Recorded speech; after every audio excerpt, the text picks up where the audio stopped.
नमस्कार। आम आदमी पार्टी के लिए राजनीति अब थोड़ी मुश्किल होती जा रही है। उसके राजनीतिक रास्ते में कई बाधाएं आ रही हैं। अभी 11 साल पूरे हुए हैं उस पार्टी के, और उसके स्थापना दिवस के मौके पर अरविंद केजरीवाल ने बड़ी बड़ी बातें कही।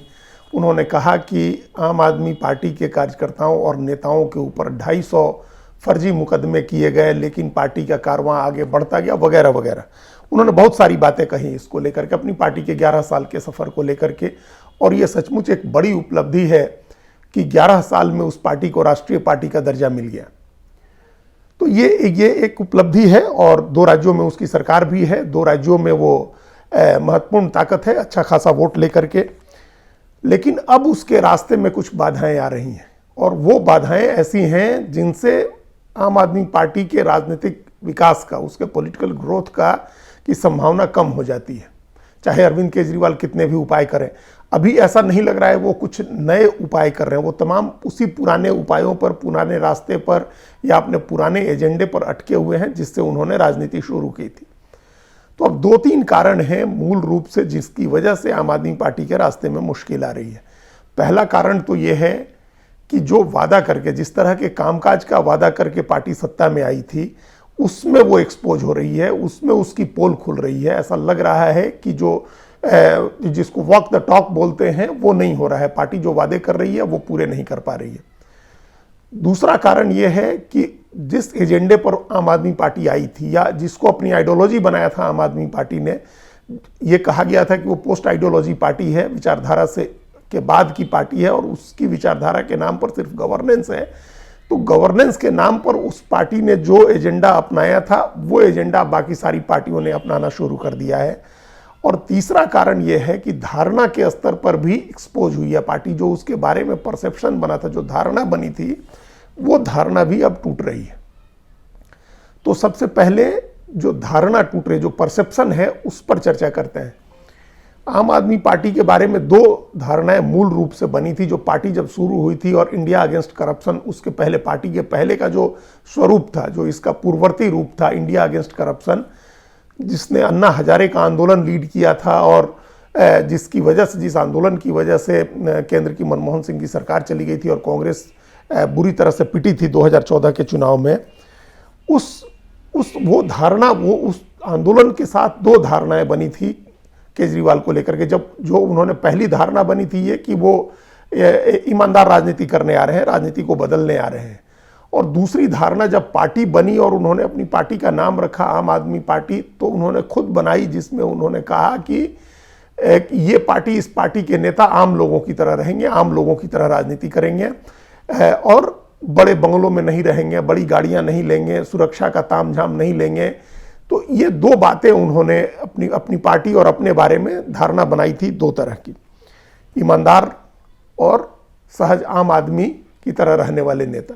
अब ये दोनों धारणाएं चकनाचूर हो गई हैं। अब इन चीज़ों पर कोई विश्वास नहीं करता है, और न पार्टी इस तरह के आचरण करती है। दिल्ली के सभी बड़े जो आम आदमी पार्टी के नेता हैं, जो मंत्री हैं, वो बड़े बड़े बंगलों में रहते हैं।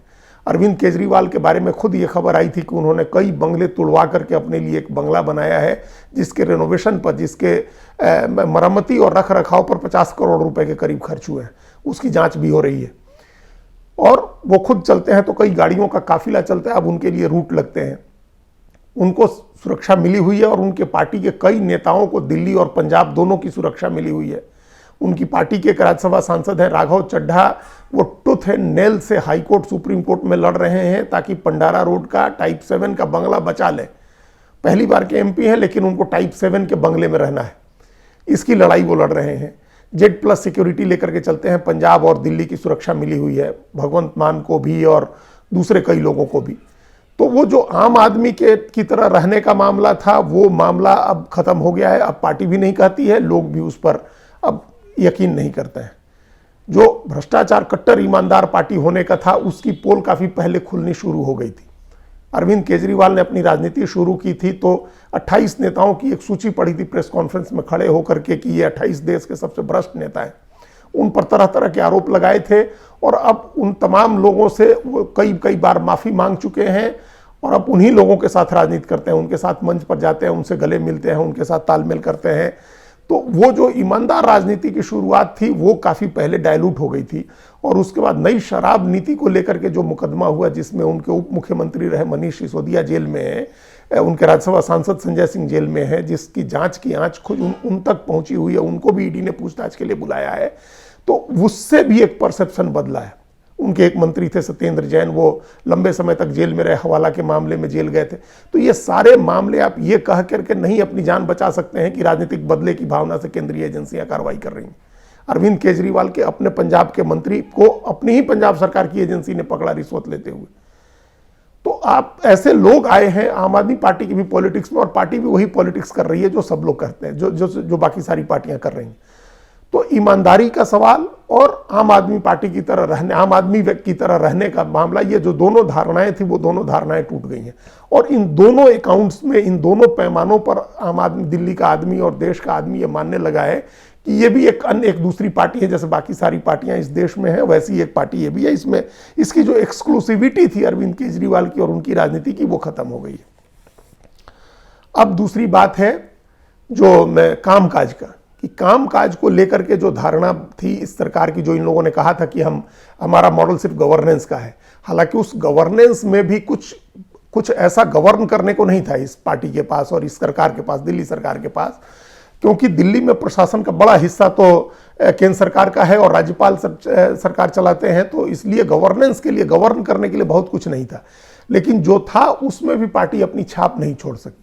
गवर्नेंस का उसका मतलब यह हुआ कि फ्री में बिजली और फ्री में पानी, एक सर्टेन जो वोटर ग्रुप है, जो मतदाता समूह है, उसको फ्री बिजली पानी दे देते हैं, फ्री वाईफाई की व्यवस्था कर देते हैं, महिलाओं के लिए बस में फ्री पास की व्यवस्था कर देते हैं, राशन वासन बंटवा देते हैं, हो गया। स्कूलों के रंग रोगन करा करके और ये प्रचार कर देते हैं कि हमने कायाकल्प कर दिया, जबकि स्कूलों का कोई कायाकल्प नहीं हुआ है। वो रंग रोगन से, जिसको कॉस्मेटिक सर्जरी करते हैं कहते हैं, उस तरह की चीजें हुई हैं।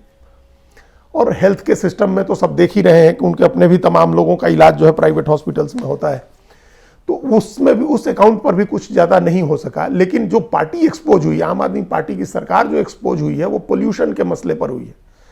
जब तक दिल्ली में, सिर्फ दिल्ली में सरकार थी, हर साल सर्दियों में जब पोल्यूशन बढ़ता था, दिल्ली में वायु गुणवत्ता सूचकांक खराब होता था दिल्ली का, तो अरविंद केजरीवाल कहते थे कि पंजाब में पहले अकाली दल की सरकार थी, उसके बाद कांग्रेस की सरकार को वो कोसते रहे कि ये सरकारें वहां पराली जलाया जाना नहीं रोक पा रही हैं, इसकी वजह से दिल्ली में पोल्यूशन बढ़ रहा है, हमारी सरकार बनेगी तो हम इसको रोक देंगे।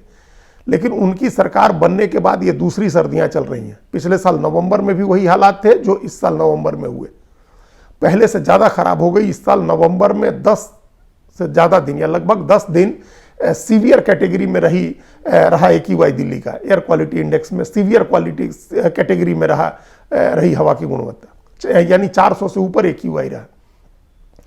और इसमें जब इस पर एक्सपोज हुई सरकार, और पंजाब और दिल्ली सरकार को सुप्रीम कोर्ट ने फटकार लगाई, तो आम आदमी पार्टी के नेता, उसके मंत्री हरियाणा और उत्तर प्रदेश पर ठीकरा फोड़ने लगे। चूंकि पंजाब में अब अपनी सरकार आ गई है और पंजाब में अभी भी पराली जलाया जाना बहुत मामूली सा कम हुआ है, उसके मुकाबले हरियाणा ने बहुत ज्यादा कम किया, हरियाणा सरकार ने। इसके बावजूद आम आदमी पार्टी के लोग हरियाणा सरकार पर ठीकरा फोड़ते रहे, यूपी गवर्नमेंट पर फोड़ते रहे।